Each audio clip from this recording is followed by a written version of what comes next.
ಒಬ್ಬರೇ ರುದ್ರ.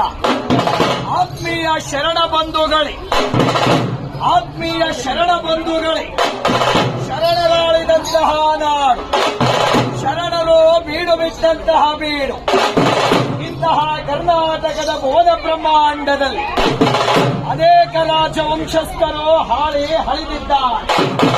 ಇಂತಹವರಲ್ಲಿ ಧರ್ಮದಲ್ಲಿ ಧರ್ಮಕ್ಕಾಗಿ ಧರ್ಮರಾಯ, ತ್ಯಾಗದಲ್ಲಿ ತ್ಯಾಗಕ್ಕಾಗಿ ಕರ್ಣ, ಭೋಗದಲ್ಲಿ ಭೋಗವಿಲಾಸಕ್ಕಾಗಿ ದೇವೇಂದ್ರ, ರೂಪಿನಲ್ಲಿ ರೂಪಿಗಾಗಿ ಮನ್ಮಥ, ಸತ್ಯದಲ್ಲಿ ಸತ್ಯಕ್ಕಾಗಿ ಸತ್ಯ ಹರಿಶ್ಚಂದ್ರ.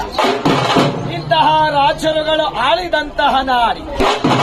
ಇಂತಹ ನಾಡಿನೊಳಗೆ ಹುಟ್ಟಿದಂತಹ ನೀವು ಧನ್ಯರಲ್ಲವೇ?